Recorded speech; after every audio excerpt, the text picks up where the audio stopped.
सोचिए, आप सुबह घर से निकलते हैं, पूरा दिन मेहनत करते हैं, लेकिन शाम को जब घर लौटते हैं तो जेब खाली होती है, चेहरे पर थकान होती है और घर वालों की आंखों में सवाल, तुम रोज जाते हो लेकिन कुछ कमा कर क्यों नहीं लाते? ये कैसा काम करते हो? आज की कहानी सिर्फ एक रिक्शा ड्राइवर की कहानी नहीं, ये हर उस शख्स की कहानी है जो मेहनत करता है, दुआ करता है, मगर फिर भी जिंदगी उस पर मेहरबान नहीं होती। तो मेरे बहन और भाइयों, आज की कहानी अगर आपने दिल से सुन ली तो यकीन मानिए आपका अल्लाह पर भरोसा पहले से ज्यादा मजबूत हो जाएगा।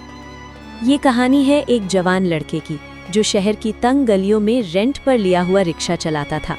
रिक्शा पुराना था, टूटा फूटा सा, इंजन अक्सर बंद हो जाता और सबसे बड़ी बात, उसके रिक्शा में कोई सवारी बैठना ही नहीं चाहता था। लोग देखकर कहते, इससे अच्छा तो हम दूसरा रिक्शा पकड़ लें। दिन गुजरते गए, कभी पूरा दिन में सिर्फ 50 से 100 रुपए, कभी बिल्कुल जीरो कमाई। रेंट देना भी मुश्किल, घर का राशन भी मुश्किल। घर वाले भी मजबूर थे, माँ की दवा, छोटे भाई बहनों की फीस और घर का खर्चा। रोज वही बात, बेटा तुम रोज जाते हो लेकिन घर कुछ लाते क्यों नहीं? ये अल्फाज उसके दिल को चीर देते थे। वो चुप रहता क्योंकि जवाब उसके पास भी नहीं था, पर वो अकेले में बहुत रोता। कई रातें ऐसी गुजरी जब वो भूखा सोया और चुप चुप के अल्लाह से रोता रहा। एक दिन जब वो बिल्कुल टूट चुका था तो अचानक से मस्जिद के बाहर एक बुजुर्ग से उसकी मुलाकात हुई। बुजुर्ग ने पूछा, बेटा परेशान लगते हो? उसने अपना दर्द बयान कर दिया। आंखों से आंसू बहने लगे। बुजुर्ग मुस्कुराए और बोले, बेटा तुमने कभी दरूद शरीफ को अपनी जिंदगी का हिस्सा बनाया है? फिर उन्होंने कहा, रोजाना 313 मर्तबा दरूद शरीफ नियत के साथ पढ़ना शुरू करो। लड़का हंस पड़ा और उसके दिल में ख्याल आया, हाँ, सिर्फ पढ़ने से क्या बदल जाएगा? मगर जब और कोई रास्ता ना बचा तो उसने दुरूद शरीफ पढ़ना शुरू कर दिया। सुबह रिक्शा चलाने से पहले, रात सोने से पहले, कभी रिक्शा में बैठकर। शुरू की कुछ दिन कोई फर्क नहीं पड़ा, ना सवारी ना कमाई, मगर उसका दिल हल्का होने लगा, उसको सुकून मिलने लगा, उसका गुस्सा कम होने लगा, उसका भरोसा मजबूत होने लगा।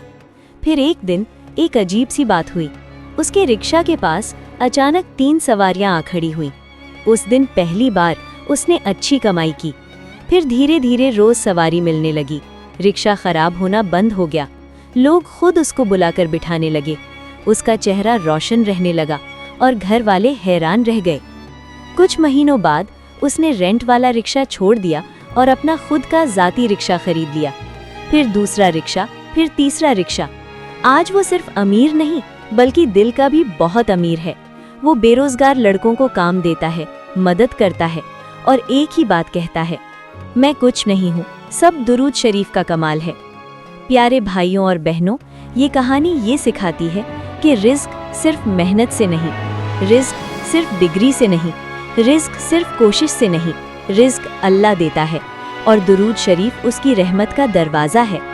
अगर आज आप परेशान हैं, कर्ज में हैं, मुश्किल से गुजर बसर कर रहे हैं, घर या बेरोजगारी का शिकार हैं, तो आज से नियत करें, रोज़ाना 313 मर्तबा दुरूद शरीफ पढ़ेंगे, चाहे छोटा सा ही दुरूद पढ़ लें, और यकीन रखें अल्लाह बेहिसाब देता है।